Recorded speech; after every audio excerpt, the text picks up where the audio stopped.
Hi, sweeties. How are you doing? Welcome to Naya. Same, I was Naya, and thank you all so much for all the love and support. Hope you all are doing great. So, there we'll be talking something very important, and it's about this story, very sad story that I heard, and I don't even know where to start from because I am so my spirit is in kind of broken.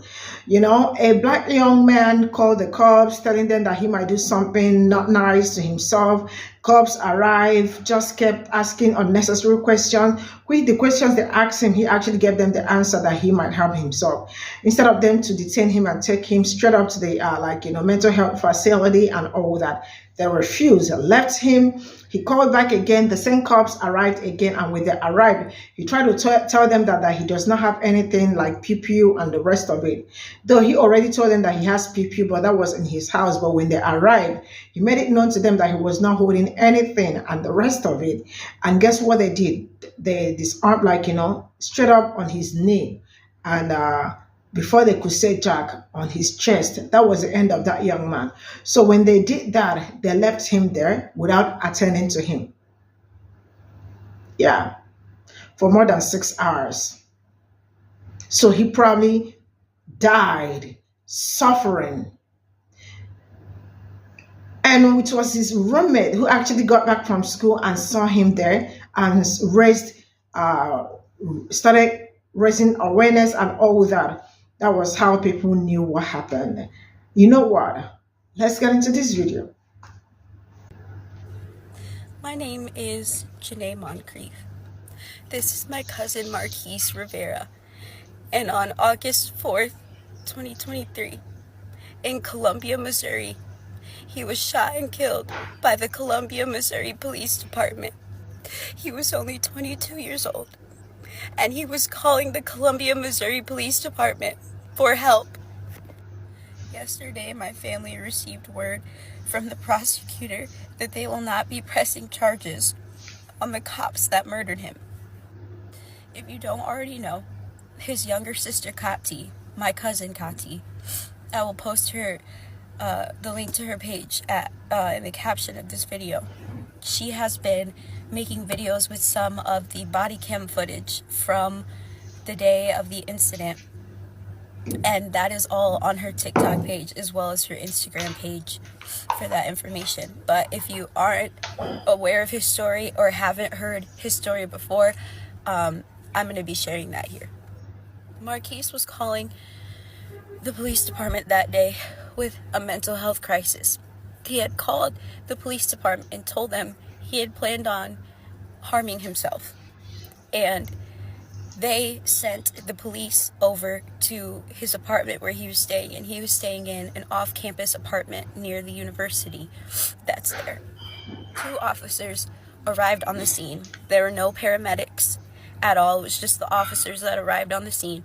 1 police officer did all of the talking and all of the interacting with Marquise, and the other police officers stayed completely silent throughout the entire 24-minute interaction of the first time that they were called to his apartment that day. My family has the body cam footage and we have watched it all.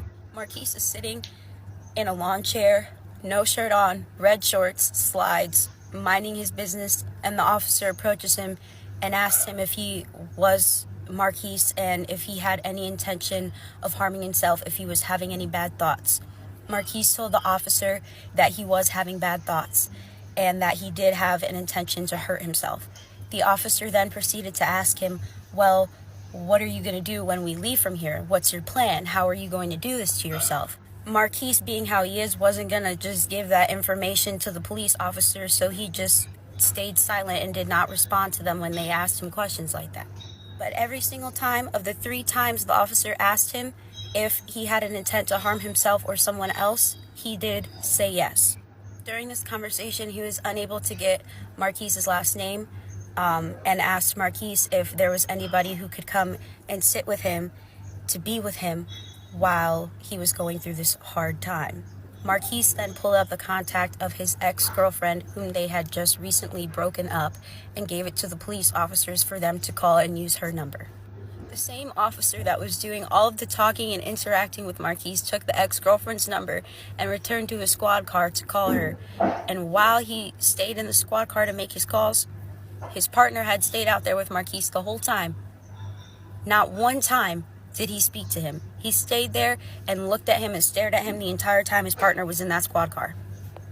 The officer was at first unable to get a hold of the ex-girlfriend, but she eventually returned his call, and he had started asking questions about Marquise, his last name, if he had ever told her that he had plans on harming himself, if he was depressed, if he was suicidal, if he had a gun in his house or a gun in his possession. The ex-girlfriend gave the officer all of the information he asked for, the last name, his history. He has had a history with mental health issues and depression before, and she told him all of that information, as well as the fact that he did in fact own a gun, and it was inside of his house in his bedroom. The officer was like, well, he's told you he's had a gun. I mean, like, have you ever seen it? Like, does he actually have a gun? And the ex-girlfriend says, yes, he does have a gun. And the officer takes a pause and says, interesting. The officer then took a moment to think, and he told the ex-girlfriend that he believes he has enough reasonable cause to take Marquise and detain him for 72 hours under a mental crisis hold, to watch him and make sure he's not a danger to himself, as the law in Missouri mandates. He told that to the ex-girlfriend, and she thanked him for getting him the help that he needed, and then the officer hung up with her and then exited the vehicle and returned to Marquise. The officer then began to question Marquise the same way he was before, asking him the same questions. Are you a danger to yourself? Are you planning on harming yourself? Marquise said yes again. And for some reason, that doesn't click for the officer that, yes, this person does have the intention to harm themselves. He goes on to tell Marquise, well, in a few minutes, we're going to have to take you to the hospital and hold you, and it's not going to be a choice. We're going to have to take you against your will. And Marquise is saying, no, I'm good on that. I'm not going. The officer tells him again, in a few minutes, it's not going to be a choice because I believe you're a danger to yourself. How do you plan on harming yourself after we leave? What do you plan on doing after we leave?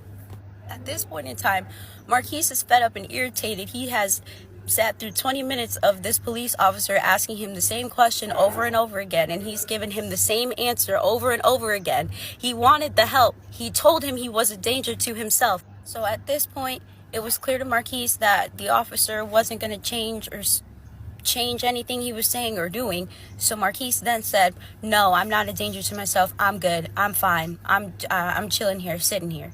So then the officer asked him again, okay, well, if you're good, what are you going to do after we leave from here? And Marquise says, I'm going to go play video games. As soon as he says, I'm going to go play video games, the officer then says, well, if you feel like you're going to harm yourself again or anything like that, don't hesitate to give us a call back. And immediately turned around and got back in his squad car with his partner. He got 20 minutes of yeses and yeses from Marquise, and every single opportunity, every single time Marquise said that, he could have used every single one of those times to do his job, do what he was supposed to do, and take him in and hold him and detain him for 72 hours, especially knowing that he was in possession of a gun. Regardless of this fact and all of the information that they knew about Marquise, they left with a quickness. And this is the hardest part of the story, because if they would have just done their job, if they would have just taken him in when he called and asked them for help, and he told him multiple times that he wanted to hurt himself, he would still be here. But that is unfortunately not how his story goes. Later on that day, he called the police department again, telling them that he was going to hurt himself yet again. The same two officers that came to his apartment the first time were the same two officers that arrived on the scene the second time. And this is the second time of when Marquise called, and this is the incident where they killed him. This time when the officers arrived on scene, Marquise was outside with his gun that they knew that he had. And as the officers were arriving, Marquise tossed the gun so far away from him to the point where he would have had to run and sprint in order to be able to retrieve it again. The officers get out of their car and it's standoff style. Marquise is on the other side of them and you've got the officers on the other side of him. Marquise is lifting up his shirt and his waistband, showing the officers that he's unarmed and that he doesn't have the gun on him at this moment in time. The police are basically playing with him and like making fun of the situation, being like, come on buddy, come on guy, you don't want to do this, you're better than this, like come on, like it's not like you're fine. Meanwhile, Marquise is standing there screaming at them, begging for them to shoot him and for them to kill him because he didn't want to be here anymore. The officers allowed him time to retrieve bullets from inside of his apartment. They allowed him to walk away from the standoff, go inside of his apartment, get a clip, load the clip, put the clip in the gun, and then walk back outside and return to where he was standing. The officers then claimed that Marquise shot at them first, but in the body cam footage that my family has of his death, there is no evidence of Marquise ever shooting at the police officers. In the end, they shot him and blew out his entire left kneecap first. And if that weren't enough to disable him from movement, they then decided to shoot him directly in the heart. And if that weren't bad enough, they left him there, lying lifeless on the ground for 6 hours. And his roommate had to come home from work that day and find him lying on the ground with blood all around him and police tape surrounding their entire apartment. Is Janae Moncrief. This is my cousin Marquise Rivera.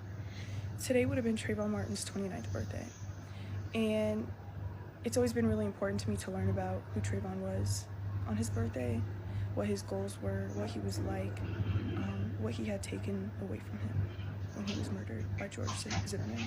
Because I was 11 or 12 when Trayvon was murdered, and his story was when I really started to wake up and see myself, see my family members, see my friends in Trayvon. And so today, as I'm scrolling through posts about Trayvon, learning about who he was, honoring him, I come across Janae's video talking about her cousin Marquise Rivera, who was recently murdered by the police in the middle of a mental health crisis. And it put me back in 2012, and I thought, wow, Black people are still being murdered by the cops, by white supremacists on a daily basis. And today I'm like, wow, it's 2024, same thing. And it's not even a realization, because obviously I've known this, we've all known this. It's really just like that sad, heartbreaking reminder that that's the way this country is supposed to work. This country was founded by white supremacists, and if you're Black, you will never fully be seen as a human being. People really truly believe that you're not deserving of life because you're Black. And I don't say that to mean that we should stop demanding justice, that we should stop fighting, because I definitely feel that hopelessness, but I mean quite the opposite. I have so much to say, and at the same time I feel speechless, so I'm just going to say this. Please watch Janae's video. Learn about what happened to Marquise. The police murdered him when he called them for help and left his body on the lawn for 6 hours. His roommate came home to see his dead body. They left him there like he wasn't human. Listen to his story. Share his story. Click the link in Janae's bio. There's a link tree with links to a GoFundMe and a petition. They're trying to get 100,000 signatures. Janae just uploaded another video with more information where she talks about how her and her family are trying to implement Marquise's law, which would require law enforcement to go through mental health training so that hopefully nothing like this ever happens again. So this is all I got from this video, and I am still in shock. Like, I am trembling that somebody really had to go through this before he passed. And knowing the fact that he called the cops, right, the first time, and the cops knew that he may harm himself, right, and still did not care to hold him down and take him to mental health. Mental health is something that a lot of people ignore. And that's why a lot of people also find it very hard to speak about it or to tell people about their mental health, because people are still going to use it against them and also probably make caricature of them and the rest of it, you know. He called them, and all the questions they asked, they actually got an answer from him. And they refused to use all the questions they asked, the answer he gave them. They refused to use it the first time they came, right? And still let him go, knowing that he has gone in his house and the rest of it, right? And then when he called them the second time that he may do something to himself, right? They came back, and all they could do was to fire at him. And that young man, when they came, he actually made it known to them that he does not have anything that may harm them, because they are always the ones scared. It is just amazing how police enforcement, like a cop, will tell me that he was scared for his life. What life are you talking about? The one you signed, that you are going to do whatever it takes in order to protect the citizen, because that was what he signed for, right? And all they could do was to fire on that young man. Not just only did they do that, they left him there for hours. See, I don't know what people are going to say or talk about this and all that. I know some colored people will be like trying to defend themselves and all that. But this story isn't kind of crystal clear. It's very, it's something that is not hidden. That I have seen so many black men that are going through mental health crises, and that was the end of them. That was the end of them. They did not survive that mental health crisis at that point in time, because the cops saw them as danger to the community. Why? Because they have mental health. Is mental health, is it a disease, or is it something that people, I don't know, but this is something that should be taken care of. All they are supposed to do is hold that young man down. See, I am so sorry, but this was just a planned something. All they wanted to do was just to take away that young man's life and quit. That was what they also got. And they are telling me that they cannot do anything to it. Why? Because it's a lot. I don't understand. I really do not understand. And I am asking, why did they do what they did? Why did they shoot at him? Why did they kill him when they know that he had no gun on him to probably fire them back or something? Why did they kill him? Why did they do that and left him to bleed to death? It was not until his roommate came back and saw him. So why did why did they do that and left him there?